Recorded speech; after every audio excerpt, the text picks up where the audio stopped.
Dans cette vidéo, nous allons faire un exercice où nous allons comparer des fractions. Pour son anniversaire, Jordan a commandé des pizzas. Après le repas, il dit qu'il a trop mangé, parce qu'il a mangé 7 parts de pizza coupées en 6. Maxime, son petit frère, dit que lui, il en a mangé plus, parce qu'il a mangé 8 parts. Mais Jordan lui répond que cela ne compte pas, parce que la pizza de son petit frère était coupée en 10. On cherche à savoir qui de Jordan ou Maxime a raison, et donc qui a réellement mangé le plus de pizza. Commençons par Jordan. Il nous dit qu'il a mangé 7 parts de pizza coupées en 6. La quantité de pizza mangée par Jordan peut être représentée par la fraction 7 sixièmes. C'est 7 parts de pizza coupées en 6. Maxime, lui, a mangé 8 parts de pizza coupées en 10. La quantité de pizza mangée par Maxime peut être représentée par la fraction 8 sur 10. C'est 8 parts de pizza coupées en 10. Chercher qui de Jordan ou Maxime a mangé le plus de pizza, cela va être comparer ces deux fractions-là. On veut savoir laquelle des deux fractions est plus grande que l'autre. Pour cela, nous allons nous aider de schémas. Nous allons commencer par Maxime qui a mangé 8 dixièmes de pizza. Nous allons donc prendre une pizza que nous coupons en 10 pour avoir les 10 parts au total.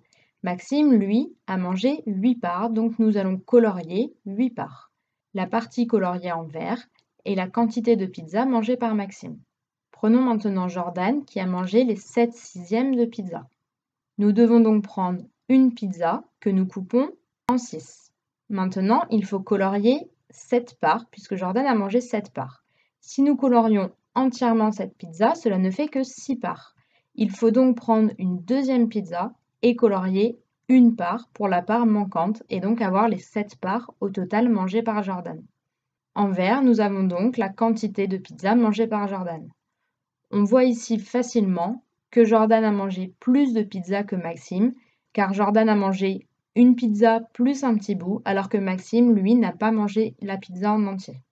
La fraction 7 sixièmes peut aussi s'écrire comme étant 1 plus 1 sixième. C'est une pizza en entier plus une part de pizza coupée en 6.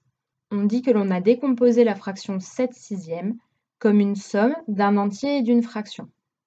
Nous allons maintenant comparer ces deux fractions sans nous aider des schémas.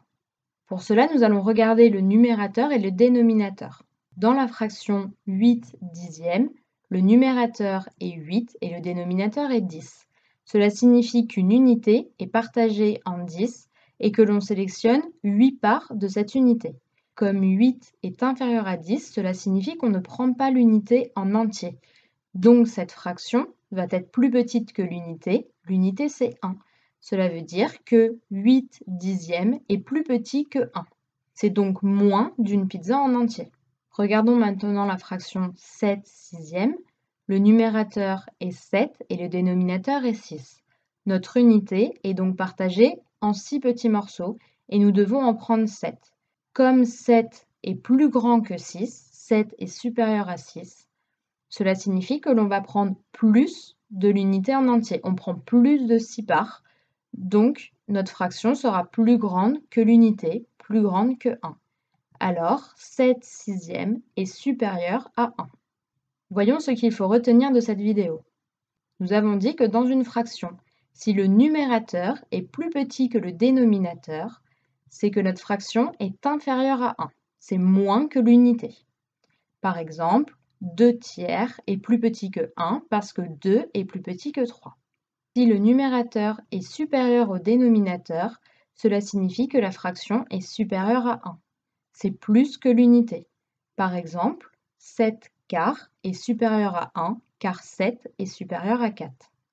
Dans ce cas-là, si la fraction est supérieure à l'unité, nous avons vu que nous pouvons la décomposer comme une somme d'un entier et d'une fraction. Par exemple, 7 quarts, c'est 4 quarts plus 3 quarts. 4 quarts, c'est une unité en entier. On a pris quelque chose que l'on a coupé en 4 et on en prend 4 parts. Donc 7 quarts, c'est donc 1 plus 3 quarts.